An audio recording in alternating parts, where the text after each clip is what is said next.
Welcome to the Night of the Soulless Heathens. Tonight, we dive headfirst into a world where shadows dance with the moonlight and warriors clash in epic showdowns. The scene is set under a vast, starry sky, but don't let the beauty fool you. Things are about to get intense. A voice echoes through the night, cutting through the silence like a knife.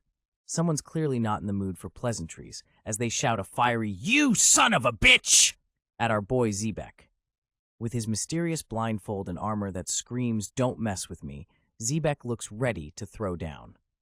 As if the tension couldn't get any higher, another voice chimes in, commanding Zebek to follow orders. Who's this bossy figure? We can't see their face, but their raised arm and commanding presence suggest they're not someone to ignore. Zebek springs into action, his movements a blur as arrows fly past him. The stakes are high, and the command to kill that bastard makes it clear that this is a no-holds-barred situation. With the moon shining down like a spotlight, Zebek lands with a force that cracks the ground. Debris flies, and it's clear he's not just playing around. The night might be beautiful, but this battle is about to get ugly. Under the moon's watchful gaze, Zebek draws his bow with a calm precision. He's focused, determined, and ready to unleash chaos. The air is electric, and as he pulls back the string, we know we're in for a showdown of epic proportions.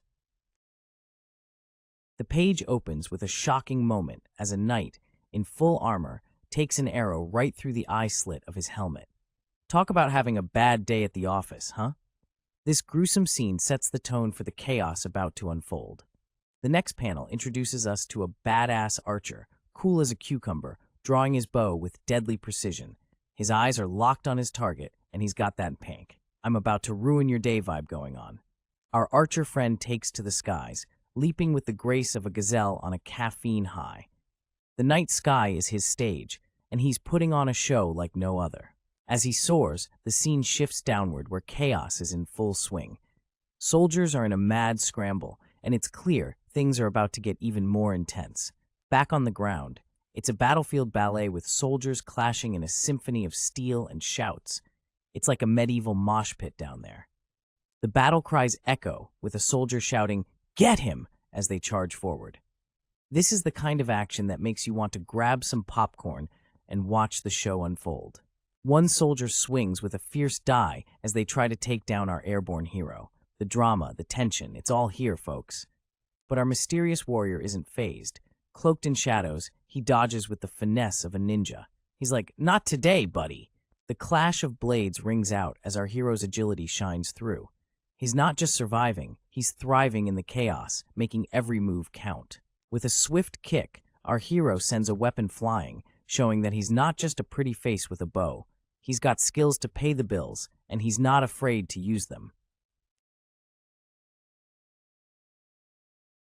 A mysterious figure, like a shadowy comet, is plummeting from the sky, cape fluttering in the wind, aiming for a grand entrance. The air is tense as armored guards, gripping their swords, look up in shock and anticipation. Their expressions scream, "Oh no, not today!" The scene shifts to an ominous crimson aura enveloping the figure, casting an eerie glow as they descend like a harbinger of chaos. Arrows rain down from above, but our enigmatic figure, armed with a bow, is unfazed, dodging them with the grace of a gymnast on a sugar rush. The guards are in full panic mode, their eyes wide as saucers, as the figure lands with a thud, sending shockwaves through the ground.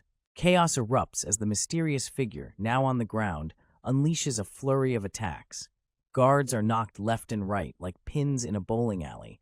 Amidst the chaos, a voice cries out in pain, "Uck!" as the figure's onslaught continues, leaving a trail of destruction. A close-up reveals a determined face, eyes ablaze with intensity, clearly not here for a friendly chat. As the dust settles, the mysterious figure is revealed, back turned, cloak billowing dramatically, having made quite the impression. A voice narrates, his motive isn't to kill, he wants to permanently disable them. The words echo ominously as the scene reveals a man with long silver hair and a distressed look, his finely detailed attire hinting at nobility or perhaps a high-ranking position. As the scene unfolds, we witness a battlefield drenched in tension. Shadows clash violently, swords and spears meeting with a clang. A cry of agony punctuates the air. "You bastard! Who the hell are you?" A figure emerges, the the moon casting a silvery glow upon them. With a voice as cool as the night, they state, "My name is Azadin." Azadin, draped in a cloak of darkness, stands over the silver-haired man, their presence commanding and formidable. Their declaration echoes, "I'm a herald," suggesting a group of armored soldiers in a dark forest are shocked as they encounter a mysterious figure, identified as a herald, causing fear and confusion among them. One soldier exclaims that the herald is soulless, adding to the eerie atmosphere and tension in the scene. A silver-haired warrior grits his teeth, letting out a pained "uck" as he faces an imminent threat, showing his determination and struggle. Another figure, cloaked in shadows, notices that the enemy is out of arrows, giving him the perfect opportunity to act. Seizing the moment, the shadowy figure delivers a powerful punch, sending the silver-haired warrior crashing into the ground. The impact is thunderous, leaving the warrior groaning in pain as the dust settles around him. The silver-haired warrior is down, struggling to regain his footing, indicating a tough battle ahead. Meanwhile, the shadowy figure adjusts his grip on his weapon, standing firm and ready for what's next. The shadowy figure, with a cool demeanor, surveys the battlefield, his intentions unclear, but his presence commanding. The shadowy figure, calm and collected, prepares. The scene opens with our main guy standing on a battlefield, blood staining the ground like it's a new paint job. Around him, a bunch of folks are standing, looking pretty tense, while he looks as cool as a cucumber. Suddenly, the drama escalates as someone yells out, "Ugh, my eye! My eye!" Clearly, things aren't going too well for that person, but our guy doesn't seem too fazed. Without missing a beat, the scene shifts and we see a close-up of some serious legwork. Our hero is on the move, but where to? Only he knows. An intense moment unfolds as a loud "ah" echoes, signaling that things are heating up in this battle royale. Then out of nowhere, a masked warrior goes full medieval, swinging a sword with everything they've got. But let's be real, our protagonist is not about to be caught off guard. A fierce clash ensues as the masked fighter and our hero exchange blows. It's swords versus agility, and they're both giving it their all. Amidst the flurry of attacks, our protagonist's focus is razor-sharp, dodging and weaving with the precision of a seasoned warrior. With a powerful strike, our protagonist delivers a punch that sends shockwaves and possibly a few teeth flying. A voice cries out again, "Ack, my eye!" It seems eyes are having a rough day. Meanwhile, someone's boasting about their archery skills, claiming they helped thin the ranks. Our hero casually grips his sword, unfazed by the chaos around him. He's got this, and he knows it. With a daring taunt, he challenges any brave soul to come at him. Confidence is key, and he's got it in spades. Surrounded by a sea of defeated foes, our protagonist stands tall, sword in hand, ready for whatever comes next. Just when you think it's over, he casually drops. "Ah, I almost forgot. What did he forget? Guess we'll have to wait and see." In the tranquil night sky, we spot a mysterious figure with an enigmatic aura. His face is a blur, but his attire screams, "I'm not here to play." The air is thick with suspense as he stands under the stars. The scene shifts to a group of armored knights, their faces a mix of confusion and fear. One of them clutches a sword tightly, clearly not expecting an encounter like this on a regular Tuesday night patrol. A resounding thud breaks the tension. The ground is marked with a heavy impact. It's clear someone or something means business. The knights are sweating bullets, their eyes wide with a mix of disbelief and terror. One of them even wonders aloud about an unusual obsession their opponent seems to have. There's a sense of "wait, what?" as the knights ponder over their adversary's motives, specifically wondering why he's got such a peculiar fixation. The spotlight now is on the mysterious figure, standing firm with a sword in hand, unperturbed by the chaos around him. His posture screams confidence, or maybe just a pinch of madness. From somewhere in the shadows, a whispered exclamation echoes, labeling the figure as crazy. The knights aren't sure if they should run or just faint. Meanwhile, a bird with fiery eyes watches the unfolding drama, its gaze as sharp as a dagger and just as intimidating. It's got front-row seats to the chaos. The bird shifts slightly, its talons gripping tightly onto a branch. Despite the chaos below, it's as calm as a predator, waiting for the right moment. The aftermath of the confrontation reveals a blood-soaked ground, the silence only broken by the sound of someone struggling, gasping for air. A hand reaches out, fingers clawing at the earth, drenched in blood. Desperation is thick in the air, and survival seems like a distant dream. The scene fades to a more subdued tone, with the same hand now motionless against the dark background. The silence is almost deafening. Amidst the carnage, knights stagger to their feet, barely managing to comprehend what just happened. The ground is a mess of fallen weapons and bodies. Our enigmatic figure strides forward, sword in hand, leaving behind a trail of defeated foes. His face remains hidden, a puzzle yet to be solved. As he walks away, his presence lingers like a haunting melody. The night swallows him whole, leaving only whispers of what transpired. "You waited a long time, didn't you?" This ominous line hangs in the air, setting the stage for a tense encounter under a starry night. The scene reveals a mysterious figure with long white hair, dressed in a tattered blue cloak, lying on the ground, looking defeated against a backdrop of mountains and a starry sky.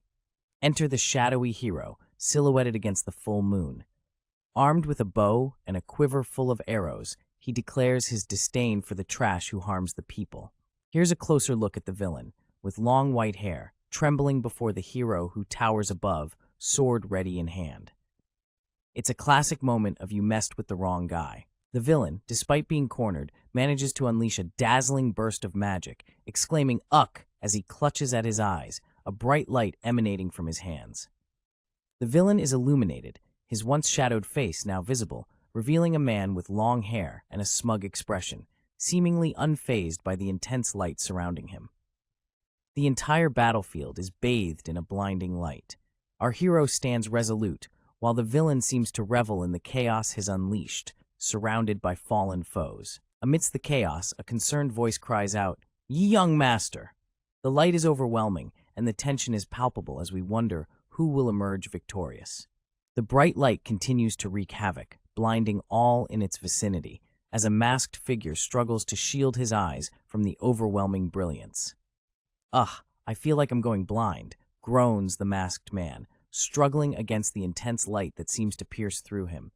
It's a sensory overload. The villain, now with a smug grin, revels in his handiwork. "Did you see that? This is my magic," he boasts, clearly proud of the chaos he's caused. With a sinister smile, the villain claims his magic as proof of his noble blood, mocking his enemies as he basks in his perceived superiority.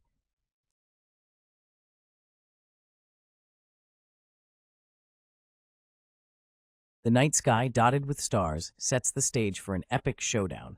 Our mysterious masked protagonist declares, "Flows within me," as he grips a massive sword, embodying the calm before a storm. As the duel intensifies, the masked warrior fiercely brings down his sword, splattering blood as it slices through the air.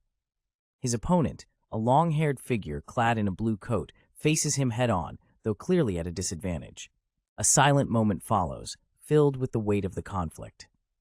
The blue-coated warrior stands, blood seeping through his garments, as he braces for the next exchange. The masked fighter's powerful blow lands a critical hit, sending the blue-haired opponent reeling back, blood gushing from the wound.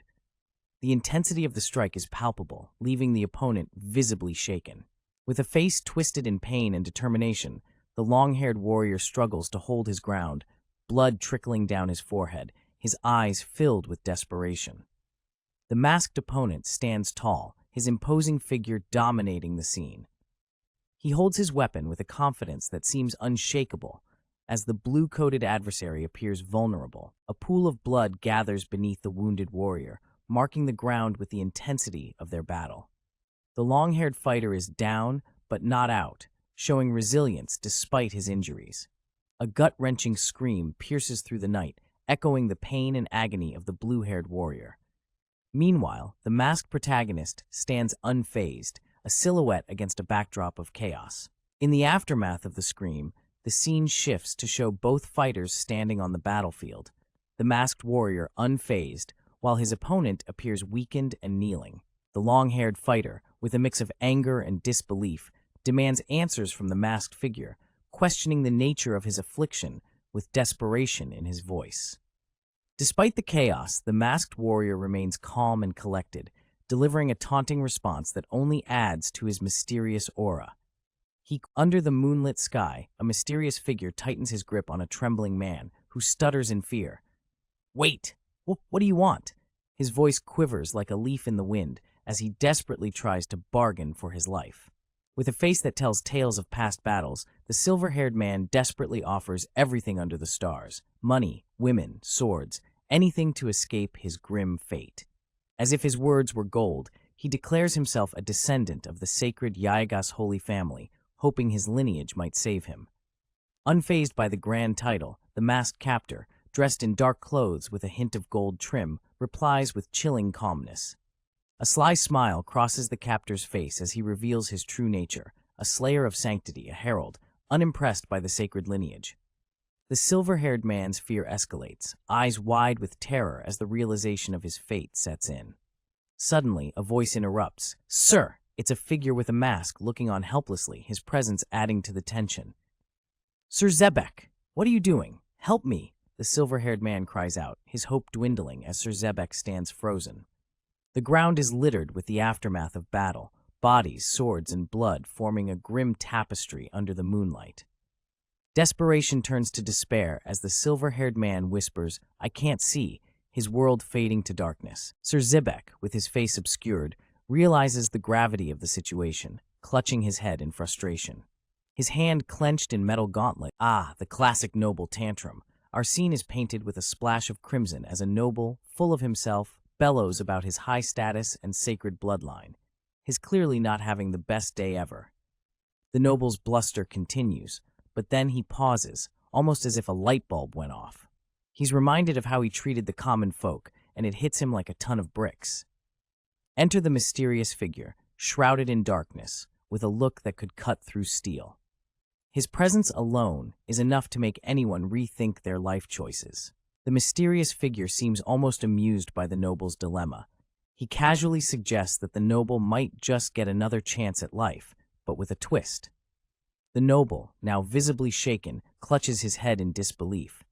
It's as if he's been given a second lease on life, but he's not sure if it's a blessing or a curse. Confusion clouds the noble's face as the mysterious figure continues, advising him to live positively.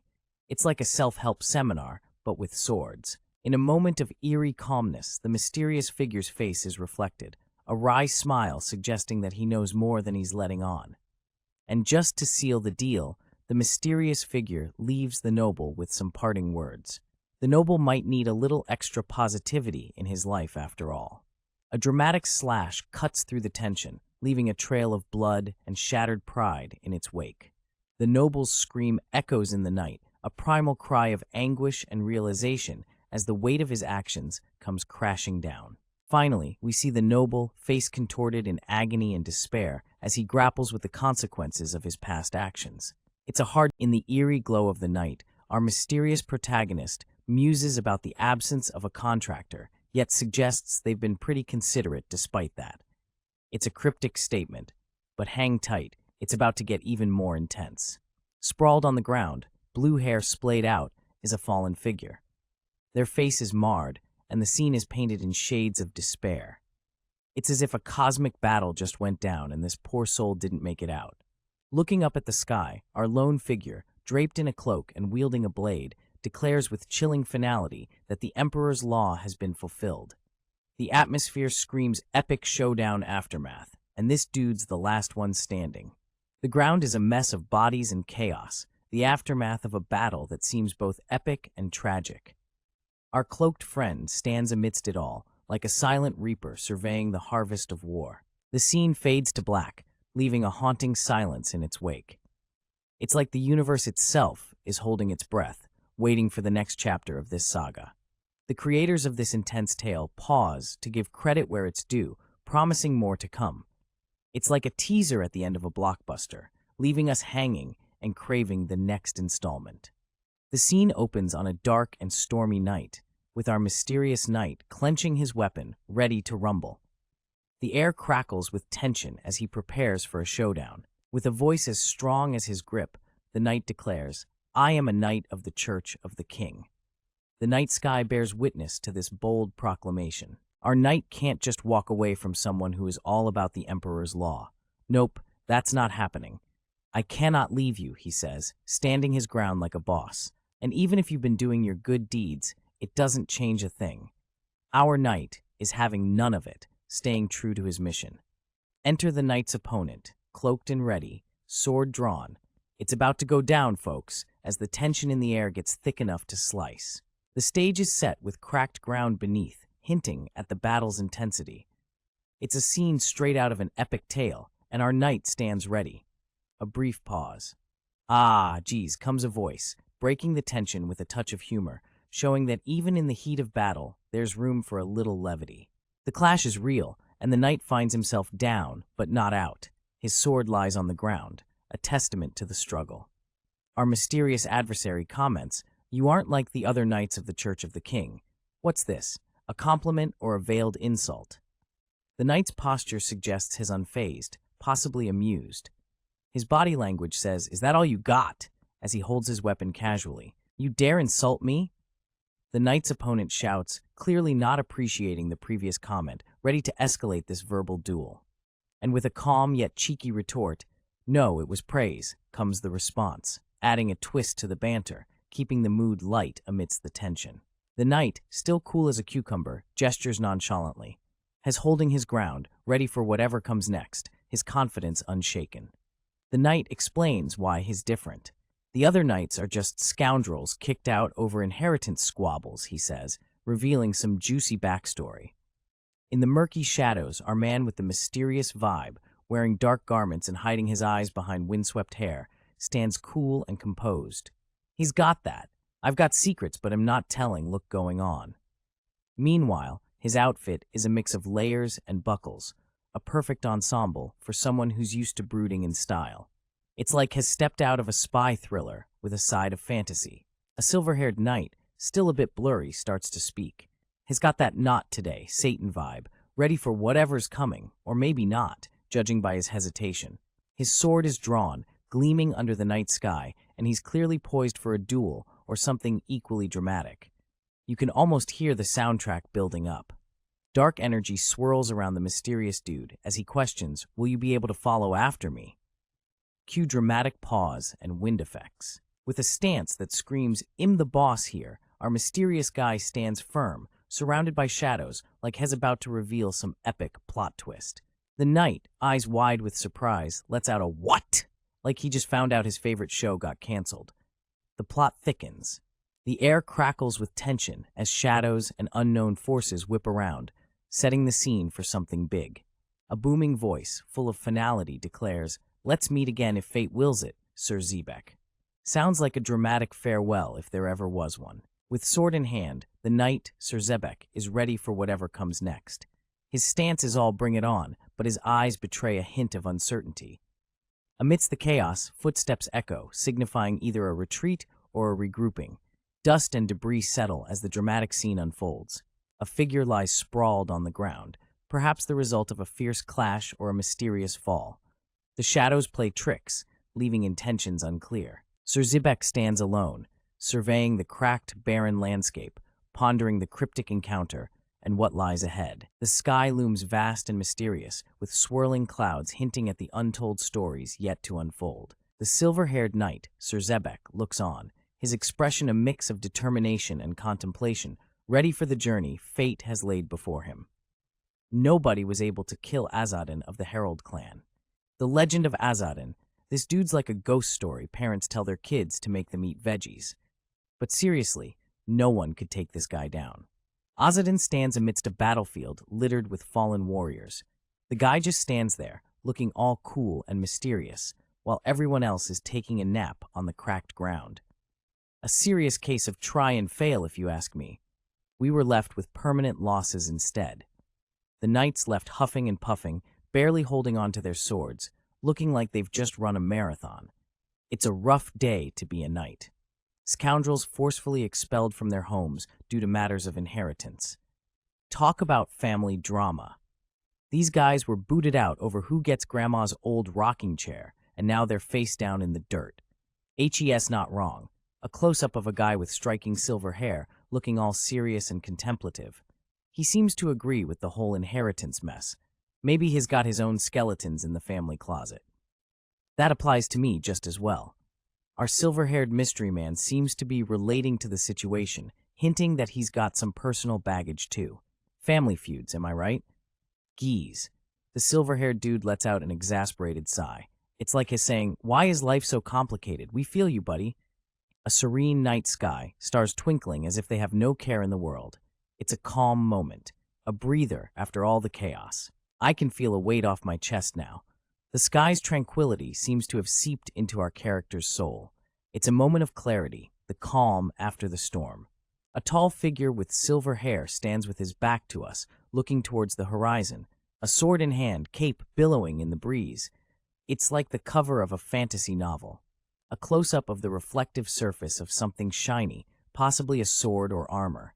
It's all about that dramatic flair, keeping us intrigued. The title, Knight of the Sullis Heathers, with a stylish design, setting the tone for what promises to be an epic tale. The number 5 hints we're deep in the saga. "My lord, please exempt us from taxes this year." A plea echoes in the air, a desperate voice hoping for mercy. Taxes, the eternal bane of existence. A grand throne room bathed in light, a lone figure sitting on a throne. The silhouette exudes power and authority, setting the stage for a new chapter in the saga. In a dimly lit room, a group of people kneel in submission, their foreheads pressed against the ground, forming a scene of desperate humility. One of the kneeling men, his face etched with desperation, pleads for help, explaining how everyone is fleeing and becoming nomads. The man continues, painting a grim picture of the streets filled with undead, victims of starvation. He apologizes, explaining their inability to pay taxes due to the land being overrun by thieves and monsters. A hand, elegantly poised, reflects a moment of contemplation as if the listener is unfazed by these woes. "How shameless," a voice remarks, dripping with disdain and judgment. Seated upon an intricately carved throne, the figure Margrave Kazel exudes authority and indifference, his identity obscured, yet his presence commanding. "At this rate, you would surely begin asking for rations as well." Kazel's voice drips with sarcasm and superiority. A man, clearly distressed, breaks into a cold sweat, overwhelmed by the gravity of their plight. The tension in the room is palpable as the man beside him trembles, their faces obscured by shadows of despair. Another man, voice quivering, pleads for forgiveness, stating they're at their wits' end. Yet another bows, hands on the ground, embodying the collective desperation of those kneeling before Kazel.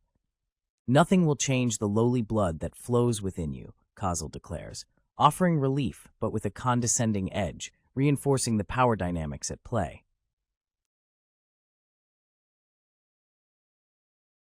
The scene is set in a grand hall with decorative motifs, where a group of people, faces blurred with mystery, are gathered. Among them, a man with a distinct mustache and greenish hair stands out, his expression one of surprise or disbelief. The air is heavy with anticipation as they seem to await something significant. A sudden, commanding voice cuts through the tension with a simple yet profound command, "Fear not." The atmosphere shifts as the focus turns to the source of this voice. Emerging from the shadows, a hand reaches out, igniting a burst of flames that dance around it. The fiery display casts a glow, illuminating the darkness with an otherworldly light. The mysterious figure declares that what the crowd seeks is merely a page, implying the power they crave is far simpler or perhaps more complex than they understand. The grimoire, a book of great power, materializes in the air, surrounded by a swirling vortex of red energy. The onlookers are spellbound, realizing the magnitude of what they are witnessing. Seated upon a majestic throne, another enigmatic figure with a concealed face speaks. They reveal the nature of the grimoire, its power echoing around the room. Elegantly robed, the figure's hand gestures gracefully, emphasizing the grandeur of the moment. Their presence commands respect and intrigue. The word G grimoire stutters forth from one of the onlookers, a mix of fear and wonder in their voice as they grasp the significance of what lies before them. The grimoire floats above the crowd, its presence undeniable and commanding. Those gathered below bow their heads, acknowledging its power and mystery. One of the onlookers admits their ignorance of magic, confessing that such things are beyond their understanding. Yet, their curiosity is palpable. The figure on the throne, with a slight smirk, reassures the crowd that even they, the ignorant fools, can find the grimoire if they truly wish for it. The figure's expression softens slightly, their voice carrying a hint of encouragement. They suggest that simply wishing for the grimoire will cause it to reveal itself. The promise of the grimoire responding to one's call hangs in the air, leaving the onlookers with a sense of possibility and wonder. The mystery of the grimoire lingers, inviting them to explore the If you manage to bring me a grimoire like this, says a mysterious figure clad in an ornate robe, the stakes are high and the intrigue even higher. I will exempt your village from taxes for 3 years and provide 50 bushels each of wheat, barley, and oats. That's a deal hard to refuse in any era. The crowd buzzes with excitement and disbelief, eyebrows raised, mouths slightly agape. It's like a medieval lottery win, but with a magical twist. Excuse me, but do we not at least need to know the name of that grimoire so that we may be able to search for it? One brave soul dares to ask the question on everyone's mind. With a mix of urgency and determination, the questioner pushes for an answer. What could this mysterious grimoire be? A copy of the Book of the Divine King. The revelation hits the room like a bombshell, leaving everyone in awe, mouths hanging open. The murmurs rise to a crescendo, disbelief etched on their faces. It's like someone just announced they'd seen Bigfoot. The scene opens with a majestic view of streaming sunlight filtering through large windows, casting an almost divine glow across the room. On a throne, a man of noble stature sits, his demeanor both regal and contemplative, as if pondering the weight of the world. A quiet sound slithers through the air, suggesting that something or someone is making a stealthy entrance. Revealing a serpent, the scene takes a turn for the mysterious, as the snake slinks across the floor, its presence both enigmatic and ominous. The serpent now fully revealed, its eyes glint with intelligence and danger, suggesting it is more than just an ordinary creature. A pair of intense eyes, locked in focus, watch the snake, hinting at a deeper connection or conflict about to unfold. In a dramatic flair, a woman's voice rings out, criticizing the mention of the Book of the Divine King, suggesting a slip-up with serious consequences. A woman with an air of mystery and elegance, her appearance is both captivating and intimidating as she addresses the room with authority. Her hand elegantly poised, she dismisses the previous remark with a curt nonsense, her confidence unwavering. Another character, with a stern and wise countenance, listens intently, his expression suggesting deep thought and perhaps disagreement. The dialogue continues with an accusation of a widespread search for the grimoire, hinting at political intrigue and power struggles. As the conversation reveals the search for the grimoire, the image of an ornate book comes into focus, surrounded by an aura of mystery. The final words suggest urgency. The scene opens with a mysterious atmosphere as shadows and light play across the grand throne room. A figure, his face obscured, sits regally upon a throne, exuding authority and impatience. He turns to the witch before him, demanding answers with a single curt question. So, what is it, witch? The witch, kneeling before the throne, begins to relay troubling news. With a sense of obligation, she informs the figure that his son has fallen victim to unknown forces. Her words hang heavy in the air, the gravity of the situation palpable. The witch continues, explaining that the events unfolded in the eastern part of the continent. She mentions Sir Kozel and reassures that Kozel's forces, alongside Sir Zebek, wouldn't crumble easily. Their mention indicates the seriousness of the threat they face. The tension rises as the witch, with a composed yet somber expression, reveals the formidable opponent, the Herald clan. Her words suggest the clan's reputation precedes them, a name that stirs unease. The mention of the Herald clan prompts a reaction, their name repeated in a tone of disbelief. The figure's eyes widen, betraying a mix of surprise and concern, reflecting the weight of the revelation. As the light filters through the grand windows, illuminating the chamber, the conversation shifts to the motivations behind the Herald clan's actions. It seems they too are after a legendary artifact, the Book of the Divine King. The importance of the Book of the Divine King is underscored, hinting that its possession could lift a curse that binds their duty. The scene opens with a suspenseful question echoing through the grand throne room. Is Kozel dead? The mysterious figure on the throne seeks answers. A response comes, painting a dire picture. Kozel isn't dead, but his life's been flipped upside down with blindness and critical injuries. Bummer. The figure reacts with a tisk, clearly not pleased with the news. This ain't going down well in the land of thrones and power moves. As the inquiry continues, the next question hangs heavy in the air. What will you do? Clearly, action is expected, and it's not going to be a tea party. The response is quick and fierce. Send soldiers to their vicinity and kill the Herald clan. Someone means business, and it's not a friendly one. A hand gestures, emphasizing the deadly decision. It's about to get real for the Herald clan. The woman, draped in elegance, stands ready to act, promising to make contact with the commander. Things are moving fast. But wait, the mysterious figure decides to switch it up. No, command someone else to do so. Apparently, there's a delegation in play here. As the command echoes, a hand is released, a clear sign of the authority and power dynamics at play. In a shocking twist, the figure coldly declares, "If my child has been castrated, then I can just make another." Ruthless much? In a moment of unsettling intimacy, the woman is drawn closer, wrapped in a web of power and intrigue. Her eyes, shining with a mysterious glow, reveal layers of secrets. This isn't your average throne room drama. A tender yet chilling touch on her lips signals the complex and perhaps sinister relationship between the two. The scene fades to an ominous white. The sky is a brilliant blue, with the sun glaring down, casting a harsh light over everything. It's the kind of day where you need sunglasses just to walk outside, but our hero here doesn't have that luxury. Amidst the bare trees, a lone bird flits across the sky. It's a picture-perfect day, if only it weren't so scorching hot. On the parched ground below, a well-armored boot stands firm, hinting at the rugged journey its owner has endured. A gloved hand tips a canteen, but alas, only a few precious drops fall to the cracked earth. That's not going to quench anyone's thirst. Our hero lets out a weary sigh, perhaps wondering how many more drops of water or sanity he has left. Standing amidst the barren landscape, we finally see him in full.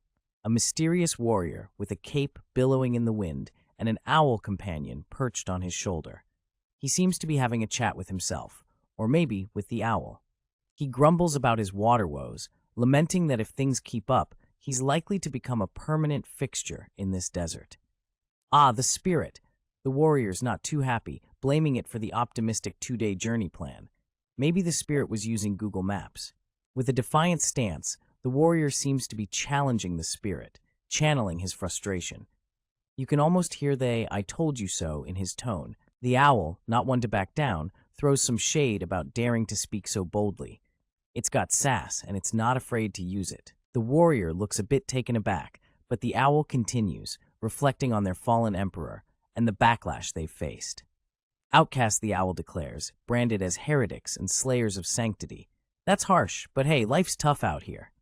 With determination, the warrior presses on, ready to meet our feathered friend, a disgruntled owl with sweat streaming down its feathery face. It's having a meltdown, not because of the heat, but because someone put on a show for the contractors. Now, luggageless and sprinting faster than a Black Friday shopper, the owl is parched and staring at its stash of dried goods like they're useless. It's in a pickle, fearing it might starve. Meanwhile, our mysterious hero, cloaked in armor and rocking a blindfold, is standing in the middle of a sunlit desert like he's auditioning for a superhero movie. But hey, he's got an owl on his shoulder, so that's something. He starts to apologize, but it seems like he's got bigger fish to fry because ghosts are suddenly on his mind. Our enigmatic hero, with a gloved hand gripping a weapon, is facing off with a swirling, ghostly apparition that seems to be doing its best impression of a magic show.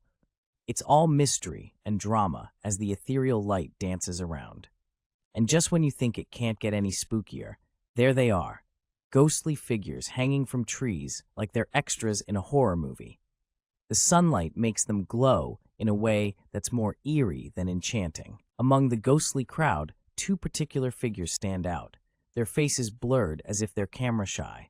They're side by side, adding to the air of mystery that's thick enough to cut with a knife.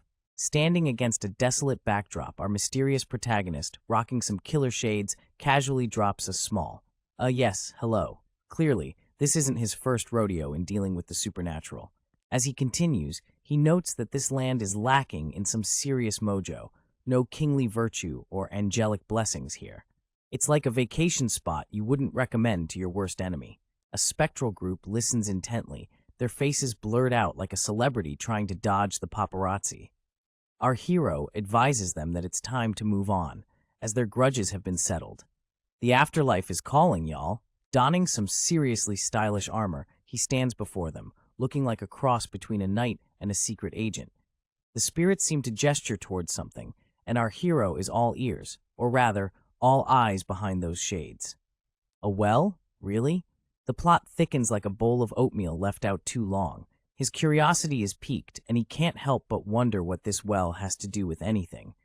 The well stands there, innocent and unassuming, yet somehow ominous under the clear blue sky.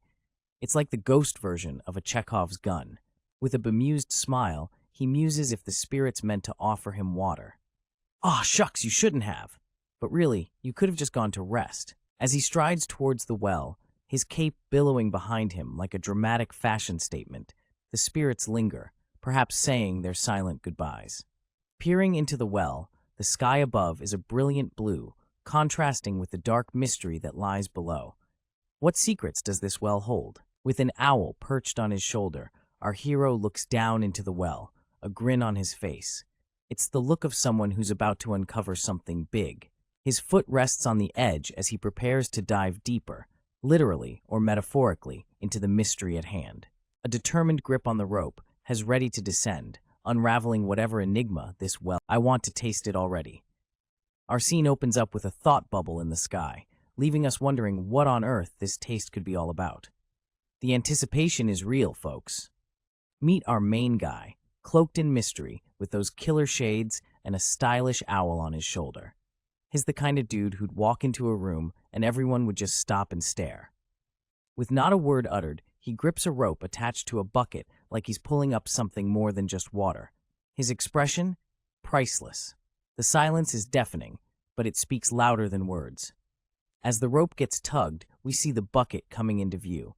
Our guy's got skills, and whatever's in that bucket must be special. Huh, what's this? Our silent protagonist breaks the silence with curiosity as he notices something unexpected. The bucket reveals its secret, a mysterious parchment, radiating light and covered in strange symbols. Now, this is where things start to get juicy. The scene fades into an intricate design, filled with mystical symbols and a promise of secrets yet to be unraveled. It's like a teaser for what's to come in this magical ride of a story. The Herald clan, originally the Aragasa race, is introduced as a group with an intriguing past. Amidst raging seas and fierce winds, a fleet of ships battles through a storm, determined to reach a new land. Braving a massive typhoon, they finally land on the Wybris continent, ready to face whatever awaits them. A tumultuous wave nearly swallows the ships, but the resilient travelers press on. Survivors emerge from the wreckage, drenched and weary, yet determined as they step onto the shore. The Wybris continent is depicted, showcasing various kingdoms that once thrived under the rule of the divine kings. The tale unfolds about the Yagas family's reign, highlighting the 8 thrones they once possessed. One individual stood out, monopolizing all 8 thrones, altering the power dynamics dramatically. The 7 holy kings, bound by brotherhood, were subdued under the might of a single emperor.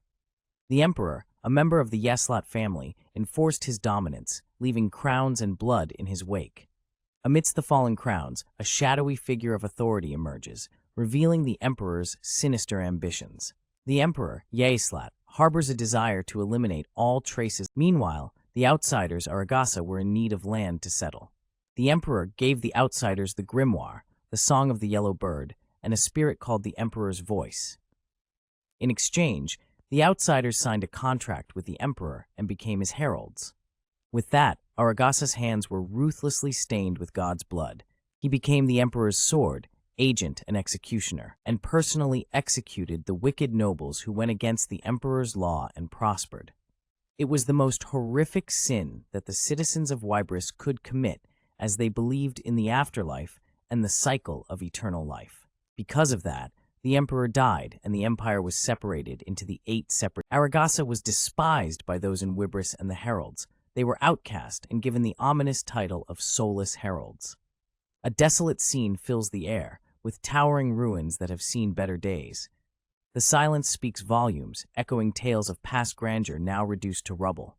In the dim light, we catch the shadowy figures of 2 individuals, their backs turned to us, hinting at secrets only they seem to share. However, they are suddenly faced with an unexpected issue.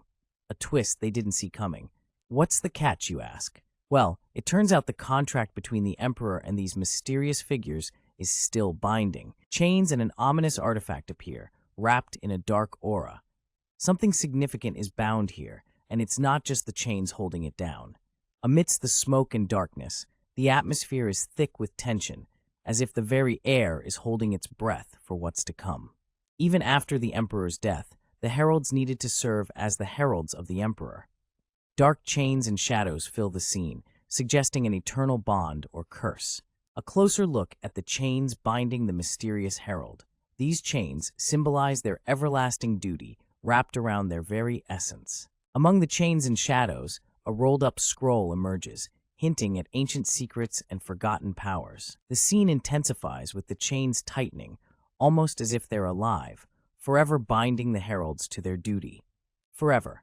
The word echoes ominously, reminding us of the unending servitude of the heralds. Chains crisscross in the darkness, reinforcing the theme of eternal bondage and servitude. Rays of light break through, illuminating a part of the chain, as if hope is trying to pierce the darkness. A hand reaches out, breaking through the shadows, symbolizing a potential change or revelation. Fingers stretch towards an ancient parchment, glowing with an ethereal light, a hint of new beginnings. The parchment is revealed in full view, covered in mystical symbols and ancient scripts, suggesting a deep and powerful secret. This is a page from the Book of the Divine King.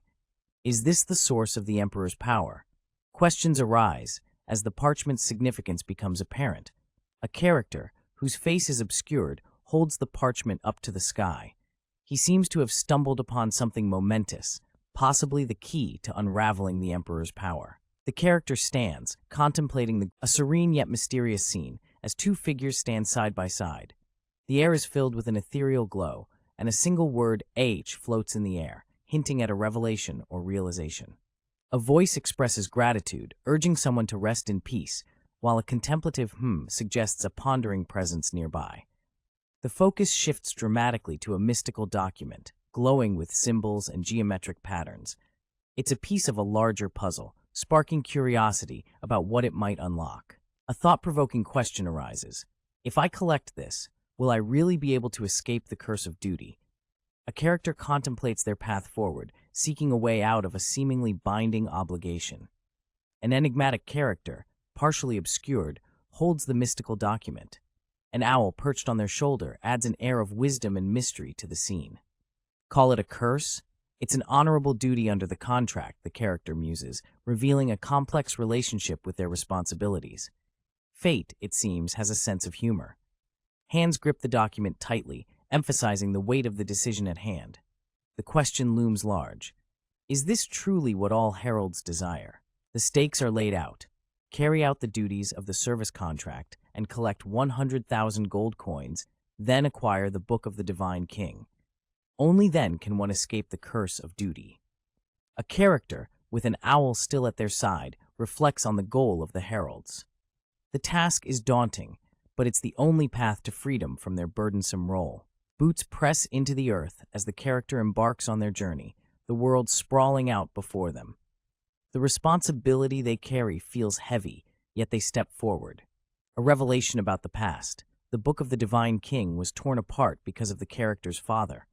A legacy of chaos or a burden to bear. The Book of the Divine King appears before us, pages aglow with mystical energy. It's a tantalizing glimpse of power and knowledge. The scene fades to black, leaving us with questions and the promise of a quest to uncover the truth and restore what was lost.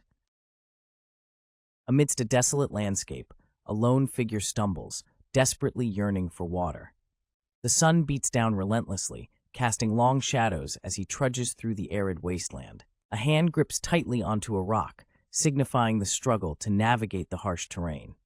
The determination to push forward is palpable. Peeking over a rocky ledge, a figure with blonde hair spies on the wanderer below, curiosity piqued by his presence in such an unforgiving place. The title, Knight of the Soulless Heathens, appears, setting the stage for the unfolding saga in this harsh and mysterious world. A mysterious arrow adorned with the number 6 appears, hinting at an impending chapter in this intriguing tale. Hidden behind a rock, a character peers out, identifying the wanderer as someone significant. "That's him," they whisper, marking the start of a potentially dangerous revelation. The whispers continue, revealing the wanderer's identity as the son of the clan's worst traitor. The weight of his family's reputation hangs heavily over him. With an owl perched on his shoulder, the wanderer is labeled talentless, powerless, and stupid by those watching. Despite the harsh judgments, he stands resilient, his back to the world. Concealed behind the rock, the two observers continue to gossip, questioning if the wanderer can truly not use magic, as the rumors suggest. The duo discusses the wanderer's supposed inability to use magic, pondering if he is cursed. Their speculation adds layers to the mystery surrounding his character. One of the observers, dressed in a simple brown outfit, reacts to the revelations, adding more to the growing intrigue. The conversation takes a personal turn as they recall childhood tales of the wanderer, from bedwetting mishaps to his inability to tie a bowstring, painting a picture of past struggle. A blonde character, with a skeptical expression, doubts someone's ability to carry out the herald's duty. It seems like they are questioning someone's qualifications, and that someone is not present in this scene. The scene shifts to a nervous person, probably a sidekick, suggesting to Miss Midiam that they should turn back. It's like they're saying, "Hey, let's bail before things get messy." Miss Midiam appears confident and unfazed by the suggestion to turn back, standing next to a character with a blurred face. They seem to be near a rocky area, with a clear sky. The scene opens with a bit of shade being thrown. Someone's clearly not impressed with a certain space taker in their midst. This archer's got a bone to pick, and she ain't happy about it. Next up, we've got our mystery archer, looking fierce and focused. With her bow drawn, she's ready to let it fly. Those blue eyes aren't just for show, they're locked and loaded. The bowstring snaps, and the arrow takes off with a whoosh. It's like watching a rocket launch, except, medieval style. Boom! That arrow is soaring through the air like it owns the sky. This archer's got skills, but where's that arrow headed? Oh snap! The arrow is slicing through the air, but it looks like it's veering off course. Drama alert. The arrow's path continues, and it seems to be making a beeline for someone's about to have a bad day. Enter our unsuspecting mystery man with an owl buddy. They're just minding their own business until, what the heck is that flying towards them? Back to the archer, who's now sitting down, probably thinking, did I just do that? She's feeling the oops moment hard. A close-up on her face shows a mix of sweat and determination. She's probably praying that arrow didn't hit anything, or anyone. Our archer peers over a rocky ledge, looking worried. Did I just accidentally start a new beef? And there it is, the arrow's hit its mark, right on someone's noggin. Ouch! With a name like Midiam being shouted, you know things are about to get real. The air crackles with tension as an unknown figure steps onto the scene, strutting in like they own the place. Meanwhile, a blonde-haired character seems to be in a bit of a pickle as they nervously look over their shoulder, probably thinking, did I just shoot an arrow at the wrong person? There's a face-off, and our mysterious armored individual is like, yo, was it you who let that arrow fly? The blonde is like, yeah, but like, in a friendly way? Our blonde friend is having a mini heart attack, thinking, when did this dude get here? And how the heck did he catch my arrow in midair like a boss? Things get real as the armored figure casually holds the evidence, an arrow. Clearly, they've got some next-level skills. Now, the armored figure is all business, asking, what are your names? Cue the dramatic introductions. And there they are, Midiam and Ishmael, standing side by side. Midiam from Ether and Ishmael still trying to look cool despite the sweat beads forming. Midiam and Ishmael nervously explain they're here to assist the mysterious figure, who seems a bit thrown off by this surprise help offer. Finally, our armored friend is like, assist me? With a look that says, I didn't order any sidekicks, but okay. Under the clear sky, a hand in a glove flings arrows to the ground, questioning their purpose with a casual, this? The follow-up is a cheeky comment about how the receiver's quiver looked empty, so they decided to share their arrows. A determined female character with long, braided blonde hair and warrior attire stands with a hint of sass. She poses the question, isn't that the best assist? The banter continues with a playful jab about the assistant's real motive, suggesting it might have been boredom from staying on the Holy Land. Facing the duo, a man clad in dark armor with a cloak turns away, dismissively telling them to go home, kiddos.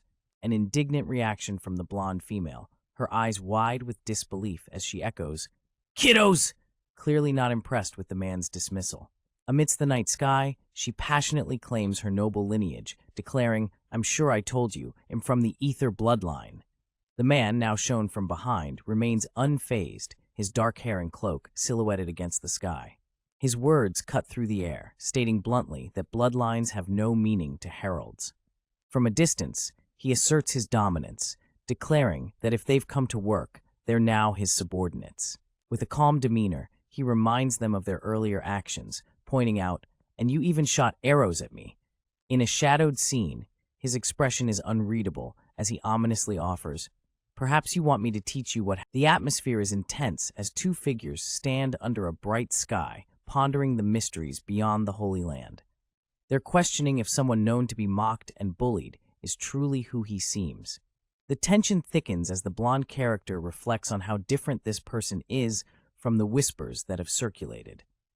Is this the same individual who was once the butt of jokes? The revelation continues, highlighting the past bullying faced by this mysterious figure as the scene shifts to a more personal confrontation.